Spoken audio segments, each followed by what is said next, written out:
The Mysterious Affairs at Styles by Agatha Christie. Chapter 4. Poirot Investigates. The house which the Belgians occupied in the village was quite close to the park gates. One could save time by taking a narrow path through the long grass, which cut off the detours of the winding drive. So I accordingly went that way. I had nearly reached the lodge when my attention was arrested by the running figure of a man approaching me. It was Mr. Inglethorpe. Where had he been? How did he intend to explain his absence? He accosted me eagerly. "My God, this is terrible. My poor wife. I have only just heard." "Where have you been?" I asked. "Denby kept me late last night. It was 1 o'clock before we'd finished. Then I found that I'd forgotten the latchkey after all. I didn't want to arouse the household, so Denby gave me a bed." "How did you hear the news?" I asked. Wilkins knocked Denby up to tell him. My poor Emily. She was so self-sacrificing, such a noble character. She overtaxed her strength. A wave of revulsion swept over me. What a consummate hypocrite the man was. "I must hurry on," I said, thankful that he did not ask me whither I was bound. In a few minutes I was knocking at the door of Leastways' cottage. Getting no answer, I repeated my summons impatiently. A window above me was cautiously opened, and Poirot himself looked out. He gave an exclamation of surprise at seeing me. In a few brief words, I explained the tragedy that had occurred, and that I wanted his help. "Wait, my friend, I will let you in, and you shall recount to me the affair whilst I dress." In a few moments he had unbarred the door, and I followed him up to his room. There he installed me in a chair, and I related the whole story, keeping back nothing, and omitting no circumstance, however insignificant, whilst he himself made a careful and deliberate toilet. I told him of my awakening, of Mrs. Inglethorpe's dying words, of her husband's absence, of the quarrel the day before, of the scrap of conversation between Mary and her mother-in-law that I had overheard, of the former quarrel between Mrs. Inglethorpe and Evelyn Howard, and of the latter's innuendos. I was hardly as clear as I could wish. I repeated myself several times, and occasionally had to go back to some detail that I had forgotten. Poirot smiled kindly on me. "The mind is confused? Is it not so? Take time, mon ami. You are agitated, you are excited, it is but natural. Presently, when we are calmer, we will arrange the facts neatly, each in his proper place. We will examine and reject. Those of importance we will put on one side. Those of no importance, poof." He screwed up his cherub-like face and puffed comically enough. "Blow them away." "That's all very well," I objected. "But how are you going to decide what is important and what isn't? That always seems the difficulty to me." Poirot shook his head energetically. He was now arranging his mustache with exquisite care. "Not so. Voyons. One fact leads to another, so we continue. Does the next fit in with that? A merveille. Good. We can proceed. This next little fact. No. Ah, that is curious. There is something missing, a link in the chain that is not there. We examine, we search, and that little curious fact, that possibly paltry little detail that will not tally, we put it here." He made an extravagant gesture with his hand. "It is significant. It is tremendous. Is. Ah!" Poirot shook his forefinger so fiercely at me that I quailed before it. Beware. Peril to the detective who says, "It is so small, it does not matter. It will not agree. I will forget it." That way lies confusion.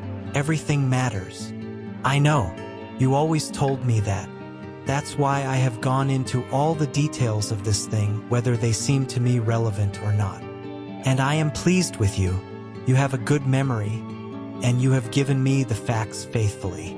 Of the order in which you present them, I say nothing. Truly, it is deplorable, but I make allowances. You are upset.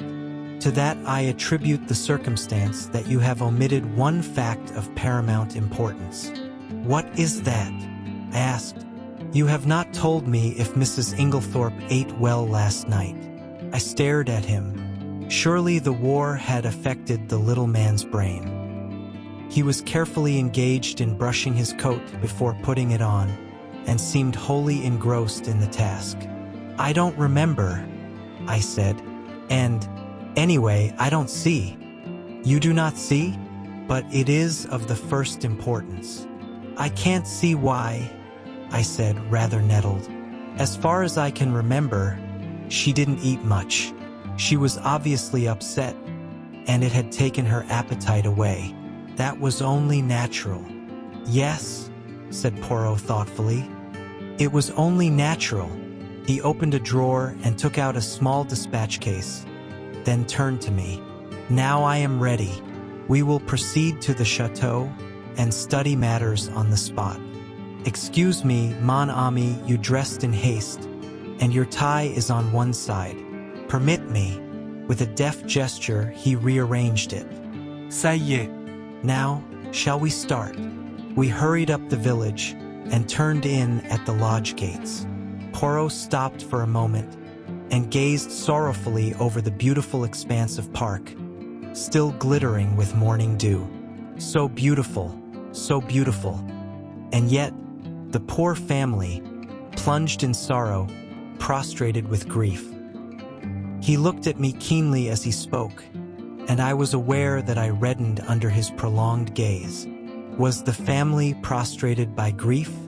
Was the sorrow at Mrs. Inglethorpe's death so great? I realized that there was an emotional lack in the atmosphere. The dead woman had not the gift of commanding love.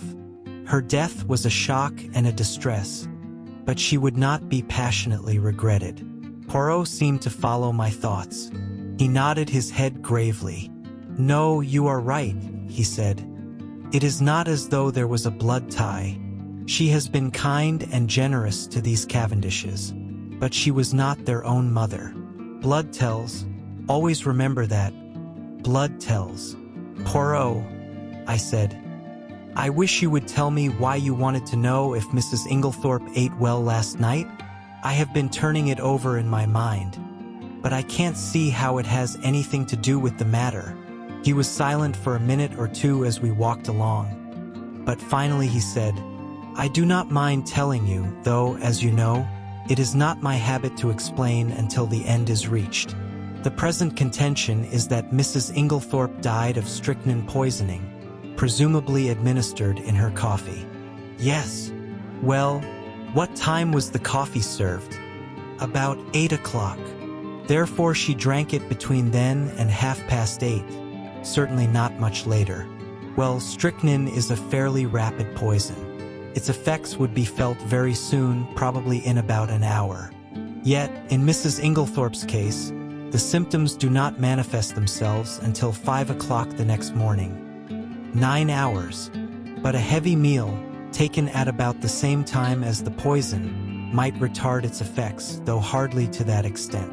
Still, it is a possibility to be taken into account.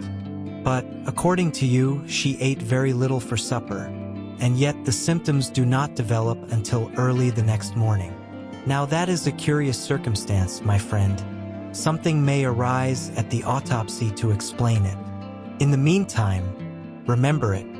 As we neared the house, John came out and met us. His face looked weary and haggard. "This is a very dreadful business, Monsieur Poirot," he said. "Hastings has explained to you that we are anxious for no publicity?" "I comprehend perfectly. You see, it is only suspicion so far. We have nothing to go upon." "Precisely. It is a matter of precaution only." John turned to me, taking out his cigarette case, and lighting a cigarette as he did so. "You know that fellow Inglethorpe is back?" "Yes, I met him."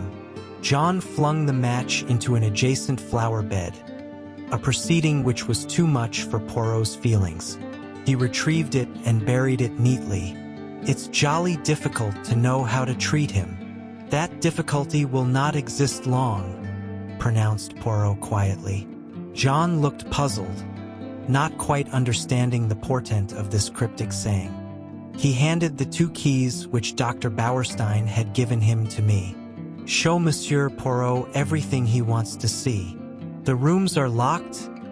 asked Poirot. Dr. Bauerstein considered it advisable. Poirot nodded thoughtfully. "Then he is very sure. Well, that simplifies matters for us." We went up together to the room of the tragedy. For convenience, I append a plan of the room and the principal articles of furniture in it. Poirot locked the door on the inside and proceeded to a minute inspection of the room. He darted from one object to the other with the agility of a grasshopper. I remained by the door, fearing to obliterate any clues. Poirot, however, did not seem grateful to me for my forbearance. "What have you, my friend?" he cried. "That you remain there like— how do you say it?" "Ah, yes, the stuck pig." I explained that I was afraid of obliterating any footmarks. "Footmarks? But what an idea! There has already been practically an army in the room. What footmarks are we likely to find? No, come here and aid me in my search. I will put down my little case until I need it." He did so on the round table by the window, but it was an ill-advised proceeding. For, the top of it being loose, it tilted up and precipitated the dispatch case on the floor. Et voilà une table, criait Poirot. "Ah, my friend, one may live in a big house and yet have no comfort." After which piece of moralizing, he resumed his search. A small purple dispatch case with a key in the lock on the writing table engaged his attention for some time. He took out the key from the lock and passed it to me to inspect. I saw nothing peculiar, however. It was an ordinary key of the Yale type with a bit of twisted wire through the handle. Next, he examined the framework of the door we had broken in, assuring himself that the bolt had really been shot. Then he went to the door opposite leading into Cynthia's room. That door was also bolted, as I had stated. However, he went to the length of unbolting it, and opening and shutting it several times. This he did with the utmost precaution against making any noise. Suddenly something in the bolt itself seemed to rivet his attention. He examined it carefully, and then, nimbly whipping out a pair of small forceps from his case, he drew out some minute particle which he carefully sealed up in a tiny envelope. On the chest of drawers there was a tray with a spirit lamp and a small saucepan on it. A small quantity of a dark fluid remained in the saucepan, and an empty cup and saucer that had been drunk out of stood near it. I wondered how I could have been so unobservant as to overlook this. Here was a clue worth having. Poirot delicately dipped his finger into liquid and tasted it gingerly. He made a grimace. Cocoa with, I think, rum in it. He passed on to the debris on the floor, where the table by the bed had been overturned. A reading lamp, some books, matches, a bunch of keys, and the crushed fragments of a coffee cup lay scattered about. "Ah, this is curious," said Poirot. "I must confess that I see nothing particularly curious about it." "You do not? Observe the lamp. The chimney is broken in 2 places. They lie there as they fell. But see, the coffee cup is absolutely smashed to powder." "Well," I said wearily, "I suppose someone must have stepped on it." "Exactly," said Poirot in an odd voice. "Someone stepped on it." He rose from his knees and walked slowly across to the mantelpiece, where he stood abstractedly fingering the ornaments and straightening them, a trick of his when he was agitated. "Mon ami," he said, turning to me. "Somebody stepped on that cup, grinding it to powder, and the reason they did so was either because it contained strychnine or, which is far more serious, because it did not contain strychnine." I made no reply. I was bewildered, but I knew that it was no good asking him to explain. In a moment or two he roused himself and went on with his investigations. He picked up the bunch of keys from the floor and, twirling them round in his fingers, finally selected one, very bright and shining, which he tried in the lock of the purple dispatch case. It fitted, and he opened the box, but after a moment's hesitation, closed and relocked it, and slipped the bunch of keys, as well as the key that had originally stood in the lock, into his own pocket. I have no authority to go through these papers, but it should be done at once. He then made a very careful examination of the drawers of the washstand. Crossing the room to the left-hand window, a round stain, hardly visible on the dark brown carpet, seemed to interest him particularly. He went down on his knees, examining it minutely, even going so far as to smell it. Finally, he poured a few drops of the cocoa into a test tube, sealing it up carefully. His next proceeding was to take out a little notebook. "We have found in this room," he said, writing busily, "6 points of interest. Shall I enumerate them, or will you?" "Oh, you," I replied hastily. "Very well, then. 1. A coffee cup that has been ground into powder. 2. A dispatch case with a key in the lock. 3. A stain on the floor." "That may have been done some time ago," I interrupted. "No, for it is still perceptibly damp and smells of coffee. 4. A fragment of some dark green fabric. Only a thread or two, but recognizable." "Ah!" I cried. "That was what you sealed up in the envelope." "Yes. It may turn out to be a piece of one of Mrs. Inglethorpe's own dresses, and quite unimportant. We shall see." 5. This, with a dramatic gesture, he pointed to a large splash of candle grease on the floor by the writing table. "It must have been done since yesterday. Otherwise a good housemaid would have at once removed it with blotting paper and a hot iron. One of my best hats once, but that is not to the point. It was very likely done last night. We were very agitated. Or perhaps Mrs. Inglethorpe herself dropped her candle." "You brought only one candle into the room?" "Yes. Lawrence Cavendish was carrying it.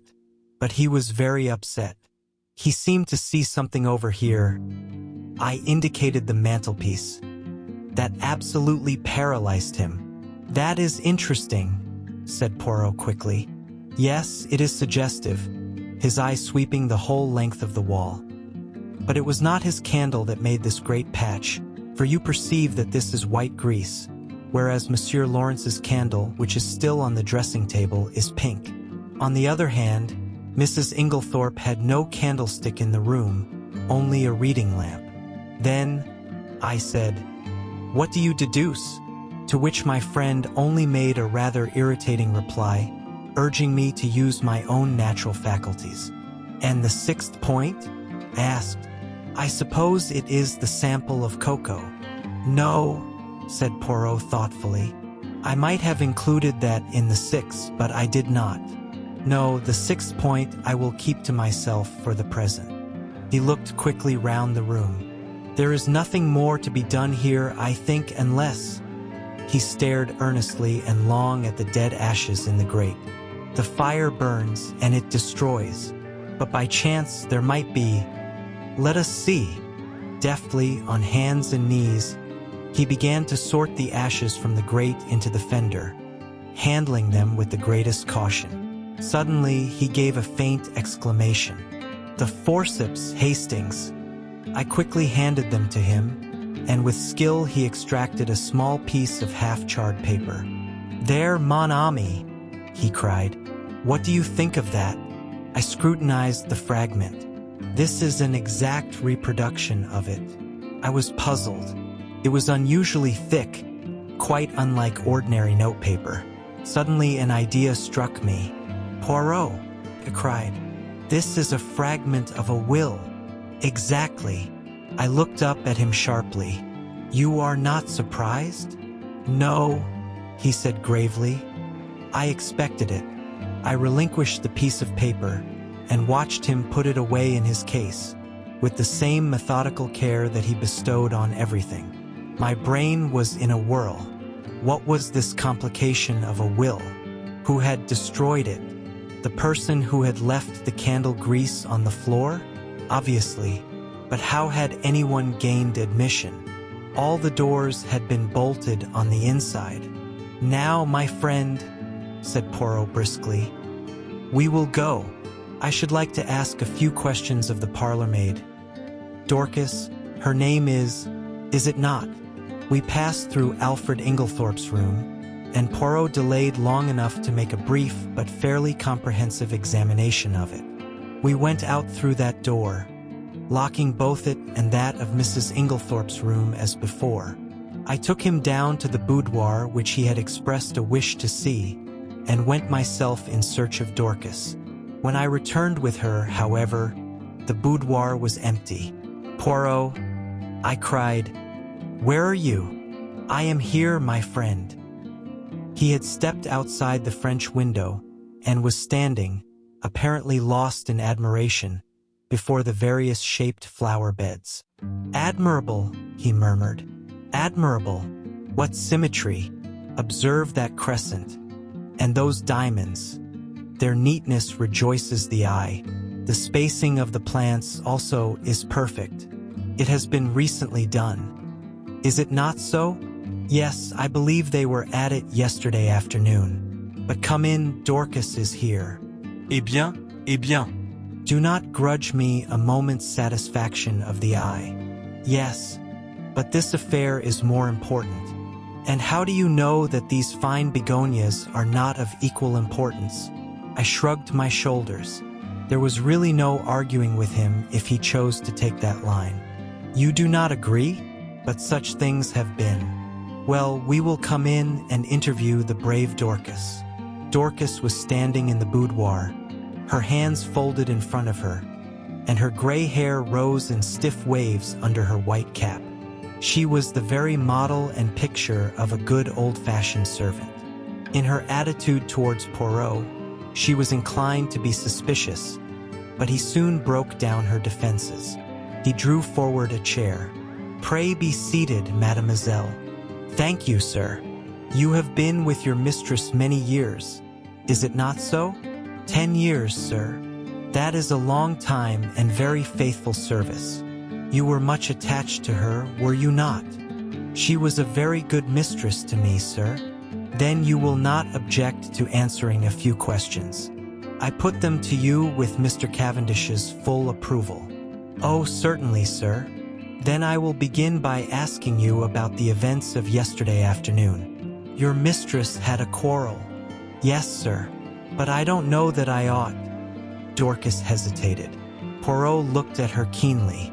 "My good Dorcas, it is necessary that I should know every detail of that quarrel as fully as possible. Do not think that you are betraying your mistress's secrets. Your mistress lies dead, and it is necessary that we should know all, if we are to avenge her.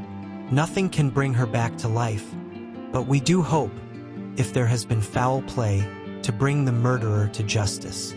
"Amen to that," said Dorcas fiercely. "And naming no names, there's one in this house that none of us could ever abide, and an ill day it was when first he darkened the threshold." Poirot waited for her indignation to subside, and then, resuming his businesslike tone, he asked, "Now, as to this quarrel, what is the first you heard of it?" "Well, sir, I happened to be going along the hall outside yesterday." "What time was that?"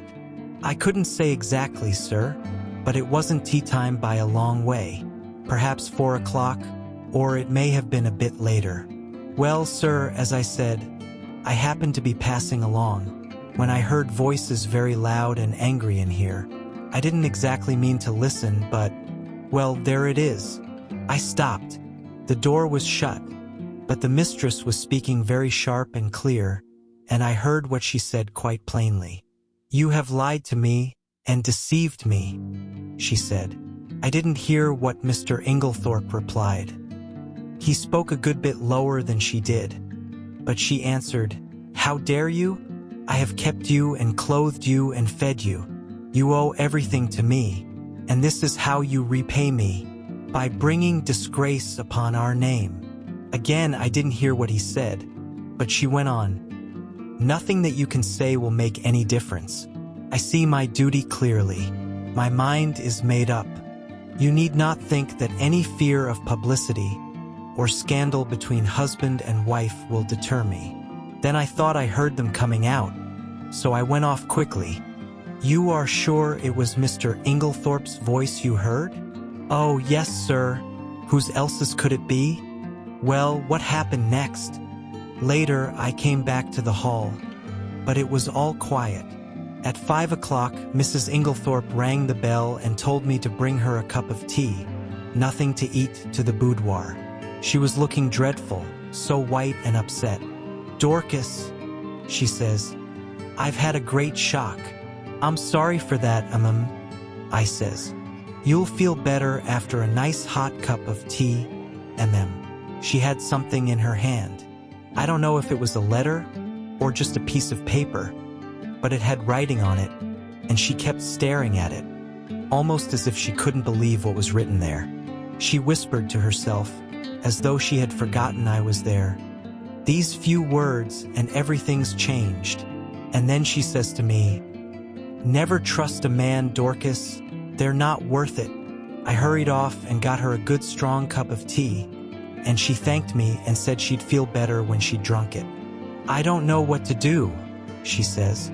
Scandal between husband and wife is a dreadful thing, Dorcas. I'd rather hush it up if I could. Mrs. Cavendish came in just then, so she didn't say any more.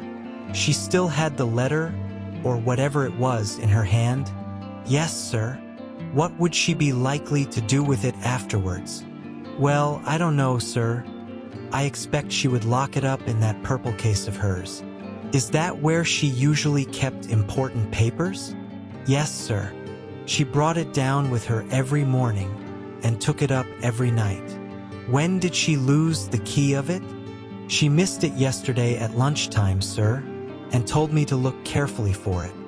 She was very much put out about it. But she had a duplicate key? Oh, yes, sir. Dorcas was looking very curiously at him, and, to tell the truth, so was I. What was all this about a lost key? Poirot smiled. Never mind, Dorcas. It is my business to know things. Is this the key that was lost? He drew from his pocket the key that he had found in the lock of the dispatch case upstairs. Dorcas's eyes looked as though they would pop out of her head. That's it, sir, right enough. But where did you find it? I looked everywhere for it. Ah, but you see, it was not in the same place yesterday as it was today. Now, to pass to another subject. Had your mistress a dark green dress in her wardrobe? Dorcas was rather startled by the unexpected question. No, sir. Are you quite sure? Oh, yes, sir. Has anyone else in the house got a green dress? Dorcas reflected. Miss Cynthia has a green evening dress.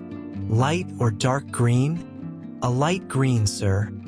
A sort of chiffon, they call it. Ah, that is not what I want. And nobody else has anything green. No, sir, not that I know of. Poirot's face did not betray a trace of whether he was disappointed or otherwise. He merely remarked, Good, we will leave that and pass on. Have you any reason to believe that your mistress was likely to take a sleeping powder last night? Not last night, sir. I know she didn't. Why do you know so positively? Because the box was empty. She took the last one 2 days ago, and she didn't have any more made up. You are quite sure of that? Positive, sir. Then that is cleared up. By the way, your mistress didn't ask you to sign any paper yesterday. To sign a paper? No, sir. When Mr. Hastings and Mr. Lawrence came in yesterday evening, they found your mistress busy writing letters. I suppose you can give me no idea to whom these letters were addressed. I'm afraid I couldn't, sir. I was out in the evening. Perhaps Annie could tell you, though she's a careless girl. Never cleared the coffee cups away last night. That's what happens when I'm not here to look after things.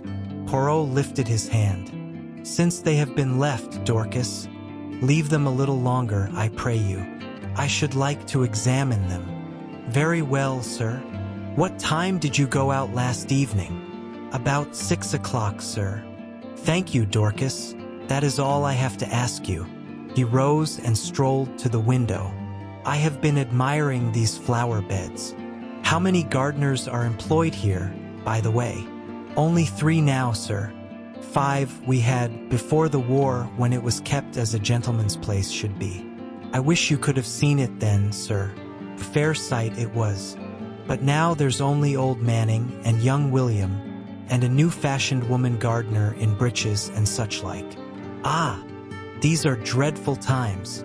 The good times will come again, Dorcas. At least we hope so. Now, will you send Annie to me here? Yes, sir. Thank you, sir. How did you know that Mrs. Inglethorpe took sleeping powders? I asked, in lively curiosity, as Dorcas left the room. And about the lost key and the duplicate? One thing at a time. As to the sleeping powders, I knew by this. He suddenly produced a small cardboard box such as chemists use for powders. Where did you find it? In the washstand drawer in Mrs. Inglethorpe's bedroom. It was number 6 of my catalog. But I suppose, as the last powder was taken 2 days ago, it is not of much importance? Probably not. But do you notice anything that strikes you as peculiar about this box? I examined it closely. No, I can't say that I do. Look at the label. I read the label carefully. 1 powder to be taken at bedtime if required. Mrs. Inglethorpe. No, I see nothing unusual. Not the fact that there is no chemist's name? Ah! I exclaimed. To be sure, that is odd. Have you ever known a chemist to send out a box like that, without his printed name? No, I can't say that I have. I was becoming quite excited, but Poirot damped my ardor by remarking, "Yet the explanation is quite simple. So do not intrigue yourself, my friend." An audible creaking proclaimed the approach of Annie, so I had no time to reply. Annie was a fine, strapping girl, and was evidently laboring under intense excitement, mingled with a certain ghoulish enjoyment of the tragedy. Poirot came to the point at once with a businesslike briskness. "I sent for you, Annie, because I thought you might be able to tell me something about the letters Mrs. Inglethorpe wrote last night. How many were there? And can you tell me any of the names and addresses?" Annie considered. "There were 4 letters, sir. One was to Miss Howard, and one was to Mr. Wells, the lawyer, and the other 2 I don't think I remember, sir. Oh yes, one was to Ross's, the caterers in Tadminster. The other one I don't remember." "Think," urged Poirot. Annie racked her brains in vain. "I'm sorry, sir, but it's clean gone. I don't think I can have noticed it." "It does not matter," said Poirot, not betraying any sign of disappointment. "Now I want to ask you about something else. There is a saucepan in Mrs. Inglethorpe's room with some cocoa in it. Did she have that every night?" "Yes, sir. It was put in her room every evening, and she warmed it up in the night, whenever she fancied it." "What was it? Plain cocoa?" "Yes, sir, made with milk with a teaspoonful of sugar and 2 teaspoonfuls of rum in it." "Who took it to her room?" "I did, sir. Always." "Yes, sir. At what time?" "When I went to draw the curtains, as a rule, sir." "Did you bring it straight up from the kitchen then?" "No, sir. You see there's not much room on the gas stove, so cook used to make it early, before putting the vegetables on for supper. Then I used to bring it up and put it on the table by the swing door and take it into her room later." "The swing door is in the left wing, is it not?" "Yes, sir." "And the table, is it on this side of the door, or on the farther servant's side?" "It's this side, sir." "What time did you bring it up last night?" "About 7:15, I should say, sir." "And when did you take it into Mrs. Inglethorpe's room?" "When I went to shut up, sir. About 8 o'clock. Mrs. Inglethorpe came up to bed before I'd finished. Then, between 7:15 and 8 o'clock, The cocoa was standing on the table in the left wing? Yes, sir. Annie had been growing redder and redder in the face, and now she blurted out unexpectedly, "And if there was salt in it, sir, it wasn't me. I never took the salt near it." "What makes you think there was salt in it?" asked Poirot. "Seeing it on the tray, sir." "You saw some salt on the tray?" "Yes, coarse kitchen salt, it looked. I never noticed it when I took the tray up, but when I came to take it into the mistress's room, I saw it at once, and I suppose I ought to have taken it down again and asked cook to make some fresh. But I was in a hurry because Dorcas was out, and I thought maybe the cocoa itself was all right, and the salt had only gone on the tray. So I dusted it off with my apron and took it in. I had the utmost difficulty in controlling my excitement. Unknown to herself, Annie had provided us with an important piece of evidence. How she would have gaped if she had realized that her coarse kitchen salt was strychnine, one of the most deadly poisons known to mankind. I marveled at Poirot's calm. His self-control was astonishing. I awaited his next question with impatience, but it disappointed me. "When you went into Mrs. Inglethorpe's room, was the door leading into Miss Cynthia's room bolted?" "Oh, yes, sir. It always was. It had never been opened." "And the door into Mr. Inglethorpe's room? Did you notice if that was bolted too?" Annie hesitated. "I couldn't rightly say, sir. It was shut, but I couldn't say whether it was bolted or not." "When you finally left the room, did Mrs. Inglethorpe bolt the door after you?" "No, sir, not then, but I expect she did later. She usually did lock it at night. The door into the passage, that is." "Did you notice any candle grease on the floor when you did the room yesterday?" "Candle grease? Oh no, sir. Mrs. Inglethorpe didn't have a candle, only a reading lamp." "Then, if there had been a large patch of candle grease on the floor, you think you would have been sure to have seen it?" "Yes, sir, and I would have taken it out with a piece of blotting paper and a hot iron." Then Poirot repeated the question he had put to Dorcas. "Did your mistress ever have a green dress?" "No, sir. Nor a mantle, nor a cape, nor a, how do you call it? A sports coat?" "Not green, sir. Nor anyone else in the house?" Annie reflected. "No, sir." "You are sure of that?" "Quite sure." Bien. "That is all I want to know. Thank you very much." With a nervous giggle, Annie took herself creakingly out of the room. My pent-up excitement burst forth. "Poirot," I cried, "I congratulate you. This is a great discovery." "What is a great discovery?" "Why, that it was the cocoa and not the coffee that was poisoned. That explains everything. Of course, it did not take effect until the early morning, since the cocoa was only drunk in the middle of the night." "So you think that the cocoa, mark well what I say, Hastings, the cocoa, contains strychnine?" "Of course. That's salt on the tray. What else could it have been?" "It might have been salt," replied Poirot placidly. I shrugged my shoulders. If he was going to take the matter that way, it was no good arguing with him. The idea crossed my mind, not for the first time, that poor old Poirot was growing old. Privately, I thought it lucky that he had associated with him someone of a more receptive type of mind. Poirot was surveying me with quietly twinkling eyes. "You are not pleased with me, mon ami?" "My dear Poirot," I said coldly, "it is not for me to dictate to you. You have a right to your own opinion, just as I have to mine."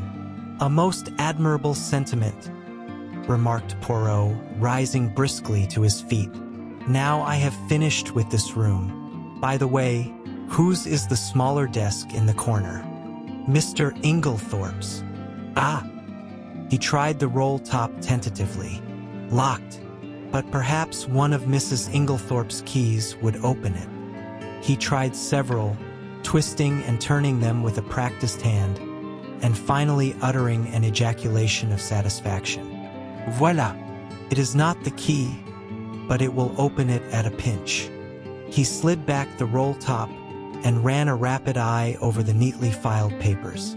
To my surprise, he did not examine them, merely remarking approvingly as he relocked the desk. Decidedly, he is a man of method. This Mr. Inglethorpe, a man of method, was, in Poirot's estimation, the highest praise that could be bestowed on any individual. I felt that my friend was not what he had been as he rambled on disconnectedly. There were no stamps in his desk, but there might have been, mon ami? There might have been, yes. His eyes wandered round the room. This boudoir has nothing more to tell us. It did not yield much. Only this. He pulled a crumpled envelope out of his pocket and tossed it over to me. It was rather a curious document. A plain, dirty-looking old envelope with a few words scrawled across it, apparently at random. The following is a facsimile of it. Like, share, comment, subscribe for more. Thank you.